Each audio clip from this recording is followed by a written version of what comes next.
and great to be with you. Thank you very much for the introduction and the invitation to speak to you. Can I just say, I love the motto of this conference. Transforming for tomorrow is so much better than standing still for yesterday. So I'm really glad to be with you. The only problem is I had prepared a very serious, dense, heavy PowerPoint presentation, and then I was told I have to talk about 1980s pop music. So for the next half an hour, you'll probably see me living on a prayer, and we're halfway there. Okay, I want to talk about New Zealand, but I want to talk about New Zealand through a global angle. But let's start here. In fact, let's start right here in Auckland. Who knows this foyer? Yep.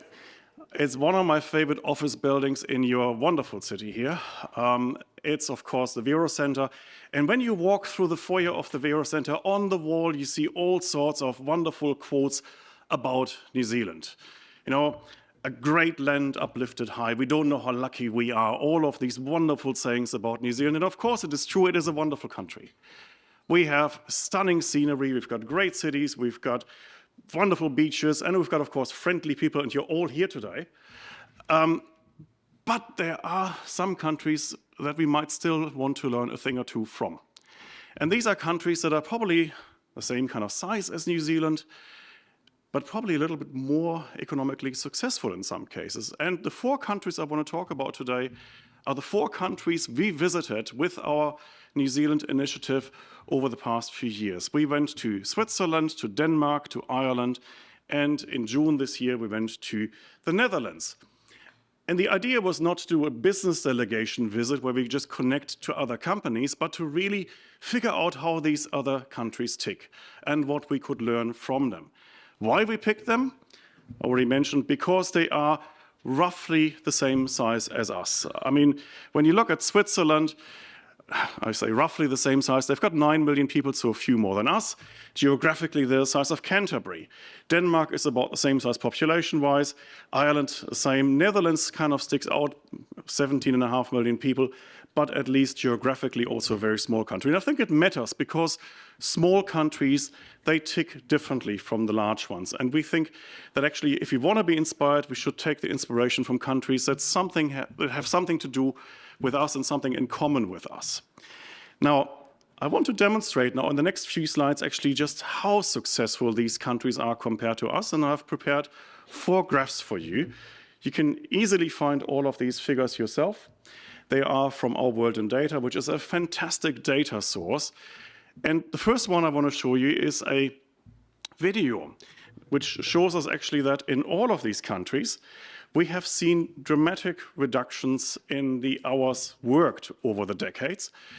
And we've also seen that GDP per capita has gone up, except we haven't seen that much of it in New Zealand. For New Zealand, at the end of this chart, the song title would be, "She Works Hard for the Money."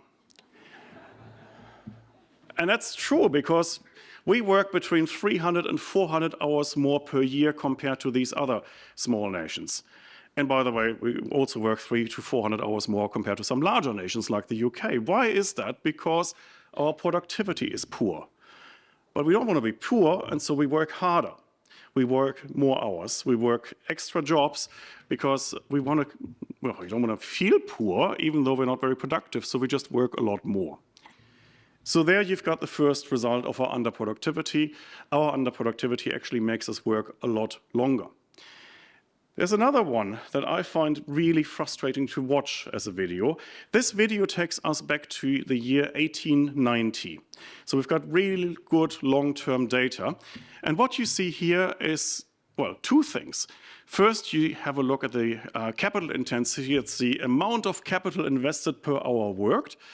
And then you also look at labor productivity, so how much you actually produce per hour worked. We take this back to 1890, and you can see that actually at the time, New Zealand did relatively well on these measures. I mean, the Netherlands were probably a little bit better capitalized, but now look at what happens over the course of more than a century. For most of the first 70 years, New Zealand is kind of holding up, both on the capital intensity front, but also on labor productivity. But then in the 1960s and 70s, we decided to take a little break and go backwards for a while. And meanwhile, the Netherlands are showing us their true colors. Hey, that was another song. Come on, I worked really hard for this. So they are now twice as capital intensive as us, and they're also twice as productive. And that's quite sobering, really, if you think about it, because once upon a time, we were pretty much on par. Same is true for the other countries, so they've all become better than us. Another way of looking at this is total factor productivity. And I apologize, this is a very dry economic concept, but it's basically the secret sauce of an economy. So if you take two economies and they've got the same amount of labor and the same amount of capital, and they combine this, they still get different outcomes. Why? Because some countries are better than others at combining these factors.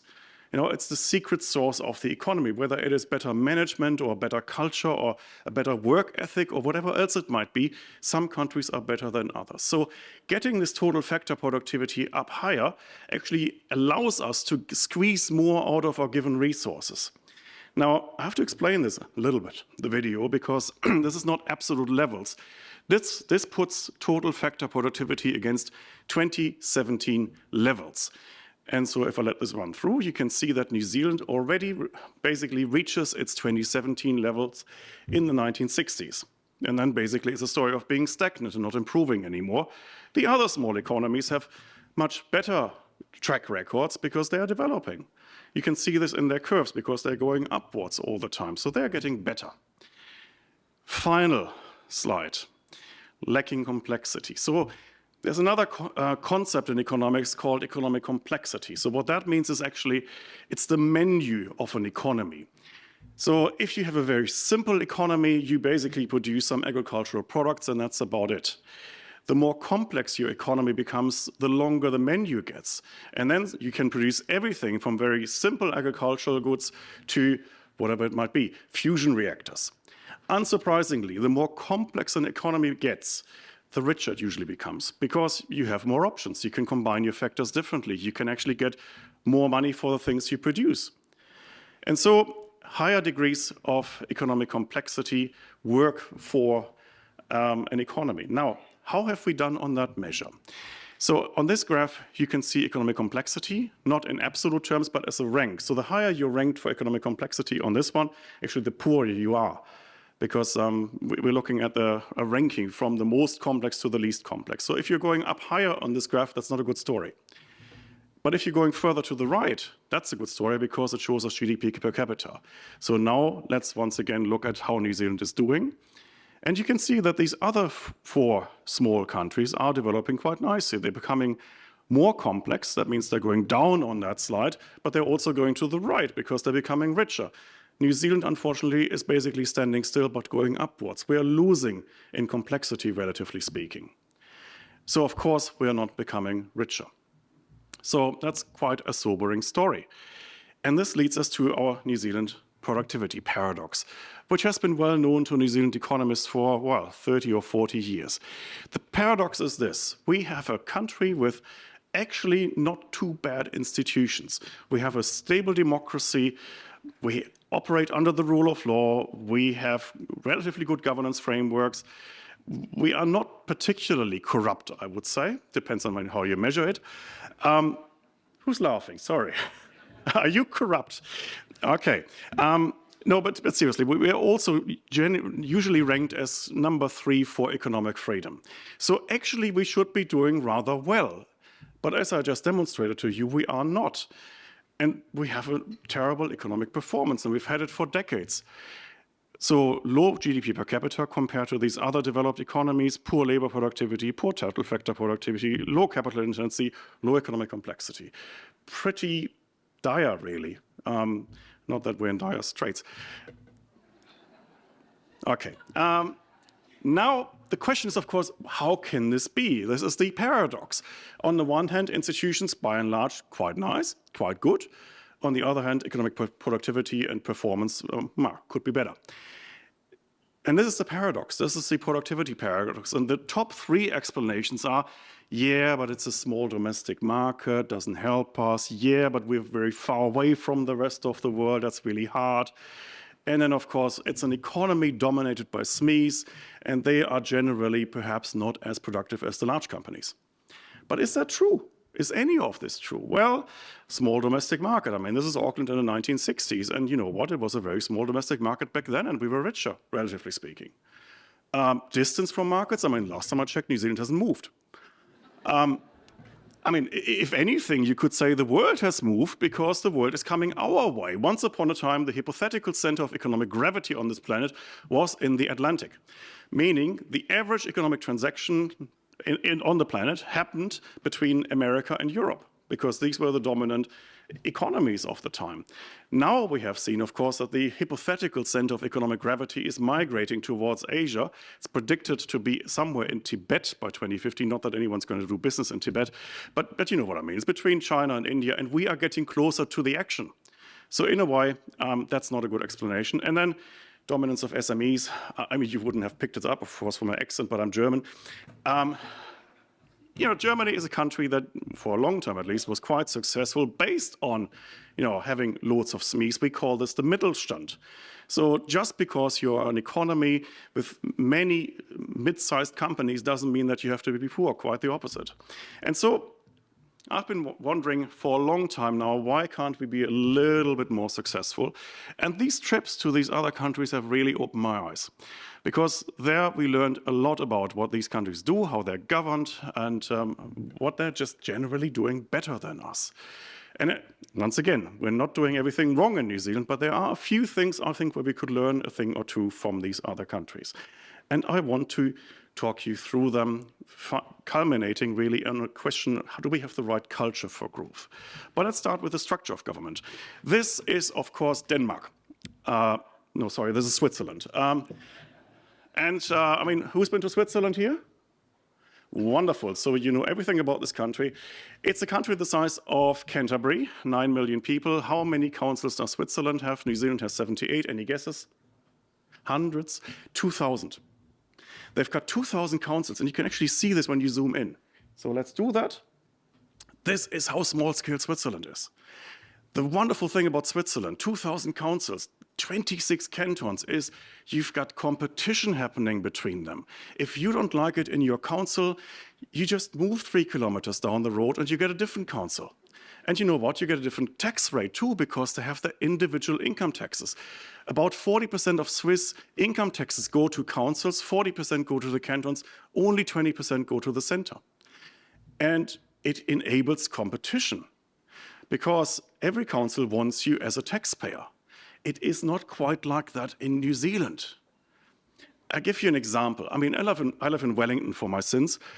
And if I happened to be, for whatever reason, disappointed or unhappy with Wellington City Council, and why would I be? Well, I could move to Lower Hutt or Porirua. But the thing is, actually, Wellington City Council wouldn't notice it, because somebody would buy my house and pay my council rate, and the net effect on Wellington City Council would be precisely 0. So Wellington City Council has absolutely no reason to be nice to me, because in the end, somebody else would pay my taxes if I left. And that's why they're not nice to me. And if you want to, I can tell you the story about my spa pool fence. In Switzerland, it's different. In Switzerland, councils are nice to you because you pay your taxes into the council's coffers. And therefore, they also build a lot more because they want to make sure that more people pay their taxes in that council. Now, if we were a bit more like Switzerland, we wouldn't have 78 councils, we would have more than 1,300. I'm not saying we should do this, but at the very least, we shouldn't amalgamate more. And I think we should also give our councils some incentives to be nice to us. By the way, not just in our function as residents and residential taxpayers, but really for businesses as well. Remember, a few years ago, Sleepyhead wanted to build a new factory in Waikato, right, in the Waikato. And they wanted to build a factory, bedding factory, and they wanted to build a whole new suburb for their workers around the factory. And the Waikato Regional Council said, well, does it have to be here? Can't you go somewhere else? So much traffic. It's really annoying. In Switzerland, that would never happen. In Switzerland, they will say, well, of course you come here because we want your taxes, and we want to have the taxes of your workers too. In New Zealand, of course, unfortunately, we have too much of this resistance against development because of NIMBY pressures, not in my backyard, and banana pressures. You know banana pressures? build absolutely nothing anywhere near anyone. And so that's the problem we have. And by the way, given our degree of centralization, we are actually surprisingly rich because the OECD has done a lot of work on this. This graph is a bit hard to understand perhaps, but what it does show, if you look closely, the more decentralized countries are, the richer they become because the incentives are there. We are heavily centralized, and yet we are relatively prosperous still. But imagine how much better we could be if we decentralized, if we really tried subsidiarity. Now, that leads me to my next point, how we run this country. You know, there are different ways of running countries. And I mean, a normal country looks a bit like this. And by the way, I said a normal country, so by now you know this is not New Zealand. You know, there is a sector of the economy that might be education or health. And then you've got a department for education or health. And then you have a ministerial portfolio for, guess what, education or health. And then you've got a minister in charge of education or health, or in fact, anything else. This country is Norway. But actually, most other countries around the world look like that, and it doesn't even matter how big they are. I mean, even the US looks a bit like that, and Germany looks like that. And do you know what New Zealand looks like? Like that. And I'm not making this up, and by the way, this was before the cabinet reshuffle earlier this year. It's actually become more complex now. So we have the same sectors of the economy, of course, as Norway and the other countries have, but we managed to split it up between 43 different ministries and government departments. And then we sliced it up even finer. Now, 81 ministerial portfolios and 28 ministers. By the way, in Ireland, they've got a limit for ministers in the constitution. Ireland cannot have more than 15 ministers. We have 28. Even better, we've got a Ministry of Business, Innovation and Employment that reports to how many ministers? 20. And I just want to give you an example of just how absurd this is. So we have a Minister of Housing, and that's Chris Bishop, of course. But then when it comes to building and construction, the minister is Chris Penk. No, of course, at least they're both called Chris. But it is madness, as if building and construction didn't have anything to do with housing. Or if you serve in our armed forces, to the degree we still have armed forces, yeah, in the army now, right? Sure. That was status quo. Thank you. I was just going to tell you, I think I did tell you, of course, we have a Minister of Defense, Judith Collins. Once you retire from the armed forces, your minister is once again Chris Penk, who's also in charge of building and construction. It just doesn't make any sense. The problem is actually that whenever you want to reform anything in this country, you need to consult with 5 or 6 different ministers. And they probably have to then involve 5 or 6 different departments, and often that includes 2 or 3 different parties. And at each step of the way, it's a chance for the blob, the status quo, the bureaucracy, the public service to stop things. And so that's why we don't get much done, because it just takes too long, there's too much coordination. Other countries don't run like that. Another way of looking at New Zealand's performance is trade. We tell ourselves that we are a real free trading nation. And that's kind of true because we don't have tariffs, or at least not that many of them left.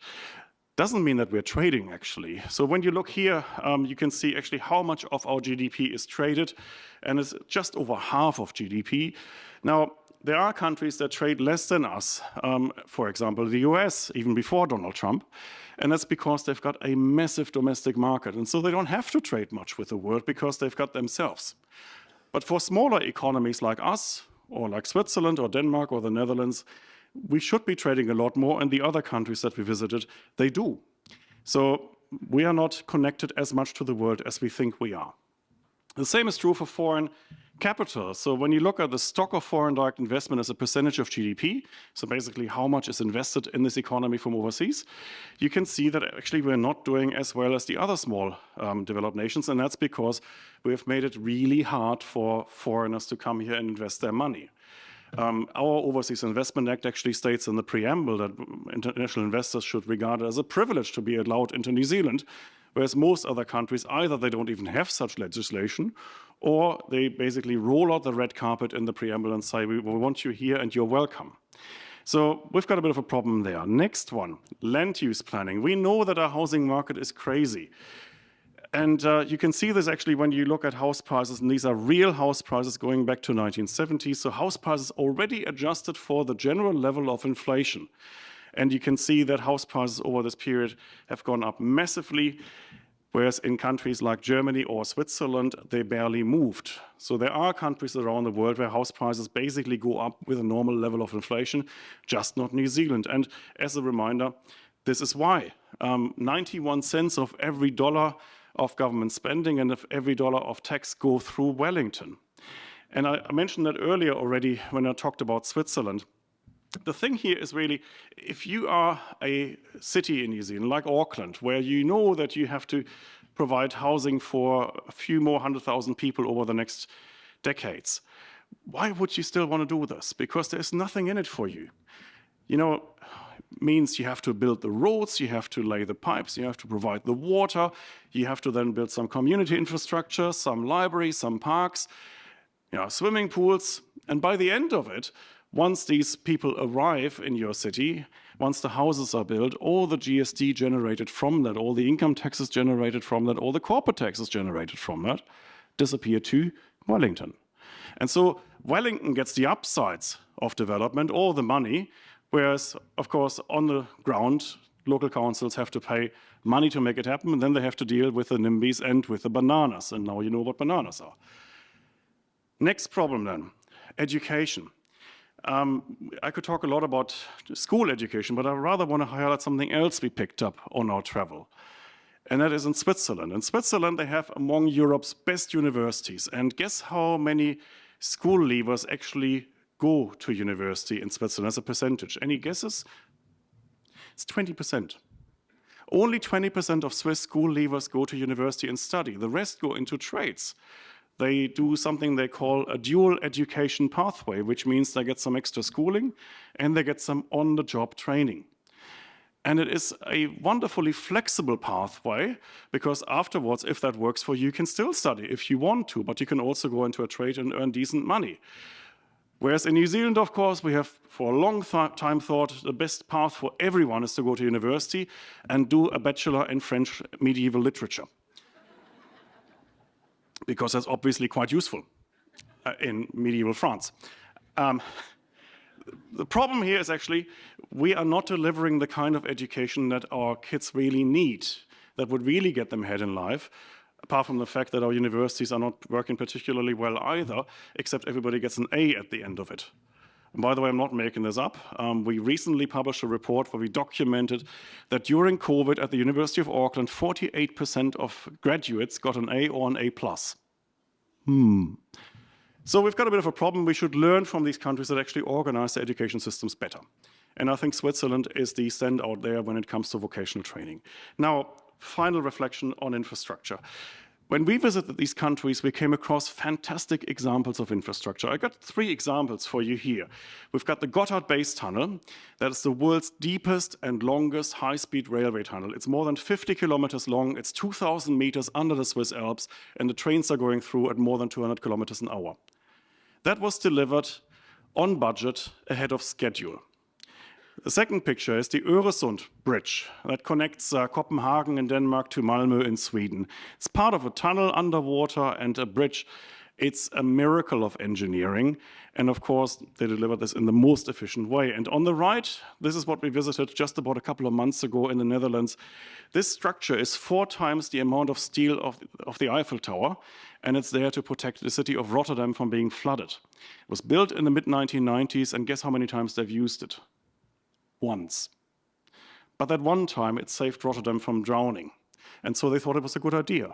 And they got this built. We in New Zealand, we rather pay horrendous insurance fees rather than actually dealing with the infrastructure that might protect us from these events. So it's not to say that, of course, New Zealand doesn't build any infrastructure. I mean, after 40 or 50 years, we've got Transmission Gully and the Waterview Tunnel. But I think other countries are doing this on a much bigger scale. And that leads me to the next problem, or the next point. It's culture, really. When you think of these different countries, they have established a culture for themselves, where in Switzerland, precision is routine and improvement is relentless. In Denmark, when the wind blows, when the wind shifts, we build a turbine and write The breeze. In Ireland, they say we've got low taxes, open capital, sharp schools, because Ireland never wants to be poor again. They've been the poorhouse of Europe for way too long. And in the Netherlands, we take land from the sea and then we raise the bar again. They have embedded in their culture a desire to succeed, and also embedded in their culture a certain ambitiousness. They really want to get ahead. In New Zealand, meanwhile, she'll be right, as long as it works well enough. Yeah, right. That seems to be the mentality, and that seems to be the mentality holding us back. And I just want to give you one tiny example, actually, where you can see this. AI. KPMG did a survey of AI attitudes around the world about a couple of months ago. They surveyed people in 30 countries around the globe, and I hope you can read this, and if not, I will tell you what it shows. On the left-hand side, you can see how excited individual countries are about AI, how optimistic they are about AI.